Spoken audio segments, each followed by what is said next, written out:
आज है 28 मई 2021 फ्राइडे का डे है।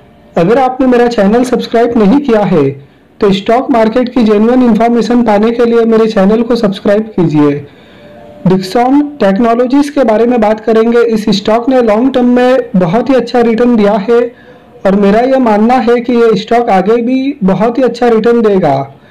मिड कैप क्वालिटी का स्टॉक है और अगर आप मिड कैप में निवेश करना चाहते हो तो डिक्सन टेक्नोलॉजीज को एनालाइज कर सकते हो, इस स्टॉक को कंसीडर कर सकते हो। आज के दिन में इस स्टॉक ने 0.06% का पॉजिटिव रिटर्न दिया है। पिछले एक वीक में इस स्टॉक ने 1.24% का पॉजिटिव रिटर्न दिया है। पिछले एक महीने में इस स्टॉक ने 0.16% का नेगेटिव रिटर्न दिया है। ईयर टू डेट मतलब कि 1 जनवरी 2021 से अब तक इस स्टॉक ने 48.68% का रिटर्न दिया है। पिछले एक साल में इस स्टॉक ने 332.03% का रिटर्न दिया है और पिछले 3 साल में इस स्टॉक ने 479.95% का रिटर्न दिया है। और 10 साल का यहाँ पे कोई डेटा अवेलेबल नहीं है क्योंकि कंपनी इतनी पुरानी लिस्टेड नहीं है। तो इस स्टॉक ने अब तक बहुत ही अच्छे रिटर्न दिए हैं। ईयर टू डेट मतलब कि 1 जनवरी 2021 से अब तक इस स्टॉक ने 48% के लगभग के रिटर्न दिए हैं और पिछले एक साल में तो इस स्टॉक ने 300% के ऊपर रिटर्न दिए हैं और पिछले 3 साल में इस स्टॉक ने 479% का रिटर्न दिया है। तो इस स्टॉक ने बहुत ही कम समय में बहुत ही अच्छा रिटर्न दिया है और कम समय में एक मल्टीबैगर स्टॉक साबित हुआ है और मेरा यह मानना है कि यह स्टॉक आगे भी इसी तरह से रिटर्न देगा। सितंबर 2017 में इस स्टॉक का क्लोजिंग 529.75 पर हुआ था और आज के ट्रेडिंग डे में इस स्टॉक का क्लोजिंग 3996.65 पर हुआ है। तो इस स्टॉक ने बहुत ही कम समय में बहुत ही अच्छा रिटर्न दिया है। सितंबर 2017 में सिर्फ इसका क्लोजिंग 529.75 पर हुआ था और आज के ट्रेडिंग डे में इस स्टॉक का क्लोजिंग 3996.65 पर हुआ है। तो बहुत ही कम समय में बहुत ही अच्छा रिटर्न दिया है और मेरा यह मानना है कि इस स्टॉक में निवेश करने पर आगे भी इसी तरह के रिटर्न मिलेंगे। फाइनेंशियल ईयर 2021 के क्वार्टर 4 के नतीजे देखेंगे। डिक्सन टेक्नोलॉजीज के रुपीस यहाँ पर लैक्स में दिया गया है और मार्च 2020 का कंपैरिजन मार्च 2021 से होगा और पिछले क्वार्टर दिसंबर 2020 से भी कंपेयर करके देखेंगे। टोटल इनकम मार्च 2020 में 85,738 लाख, मार्च 2021 में 2,11,069 lakh. Year on year basis पे तो बहुत ही बड़ी जंप है टोटल इनकम में। और पिछले क्वार्टर की बात करें दिसंबर 2020 की तो टोटल इनकम था 2,18,292 लाख। तो क्वार्टर ऑन क्वार्टर बेसिस थोड़ी गिरावट है जबकि ईयर ऑन ईयर बेसिस तो बहुत बड़ी जंप है।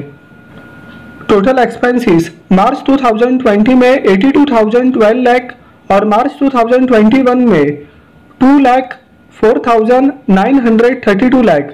ईयर ऑन ईयर बेसिस पे टोटल एक्सपेंसेस पे बहुत बड़ी जंप है। और पिछले क्वार्टर की बात करें दिसंबर 2020 की तो पिछले क्वार्टर में टोटल एक्सपेंसेस था 2,10,124 लाख। तो क्वार्टर ऑन क्वार्टर बेसिस पे एक्सपेंसेस में मामूली गिरावट है जबकि ईयर ऑन ईयर बेसिस तो एक्सपेंसेस में बहुत बड़ी जंप है। तो एक्सपेंसेस में कभी भी गिरावट होनी चाहिए, न कि एक्सपेंसेस में जंप होनी चाहिए। Net profit for the period March 2020 में 2,758 लाख, मार्च 2021 में 4,426 lakh. Year on year basis पे नेट प्रॉफिट में बहुत बड़ी जंप है। पिछले क्वार्टर की बात करें दिसंबर 2020 की तो नेट प्रॉफिट था 6,159 lakh. Quarter on quarter basis net profit में गिरावट है जबकि ईयर ऑन ईयर बेसिस पे बहुत बड़ी जंप है। ईपीएस मार्च 2020 में 4.83, मार्च 2021 में 7.61। ईयर ऑन ईयर बेसिस पे बहुत बड़ी जंप। पिछले क्वार्टर की बात करें दिसंबर 2020 की तो ईपीएस था 10.63। क्वार्टर ऑन क्वार्टर बेसिस पे गिरावट, ईयर ऑन ईयर बेसिस पे बहुत अच्छी जंप है।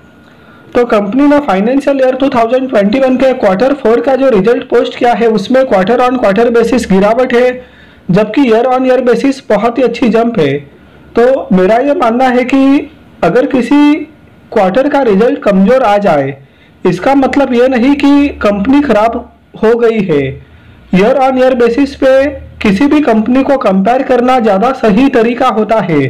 क्वार्टर ऑन क्वार्टर बेसिस पर कम इंपॉर्टेंस होता है, ईयर ऑन ईयर बेसिस पे इंपॉर्टेंस ज़्यादा होता है।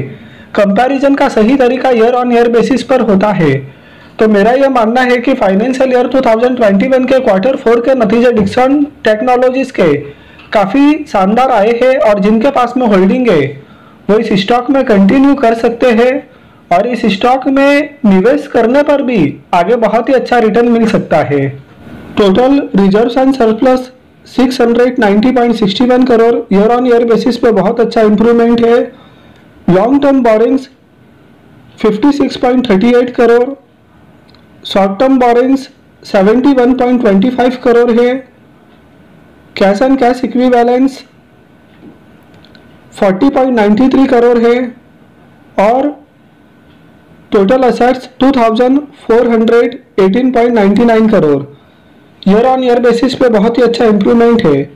तो बैलेंस शीट के ऊपर कंपनी की सिचुएशन काफ़ी कंट्रोल में नज़र आती है। लॉन्ग टर्म बोरोइंग्स भी है कंपनी के ऊपर, शॉर्ट टर्म बोरोइंग्स भी है, लेकिन काफ़ी कंट्रोल में बोरोइंग्स नज़र आती है। तो बैलेंस शीट के ऊपर कंपनी की सिचुएशन काफ़ी अच्छी नज़र आती है। इस स्टॉक का मार्केट कैपिटलाइजेशन 23,402.56 करोड़ है। एक मिड कैप की कंपनी है। फेस वैल्यू 2 रुपये का है। EPS 25.95 का है। PE 153.90 का है। PB 33.30 का है। रिटर्न ऑन इक्विटी 21.64% का है। फाइनेंशियल पैरामीटर पर एक शानदार कंपनी है। प्रमोटर्स के पास में 35.04% का स्टेक है। पब्लिक के पास में 64.96% का स्टेक है। प्रमोटर्स प्लेज होल्डिंग की कोई भी समस्या नहीं है। म्यूचुअल फंड्स की 23 स्कीम्स ने इस स्टॉक के अंदर 10.10% का स्टेक ले रखा है।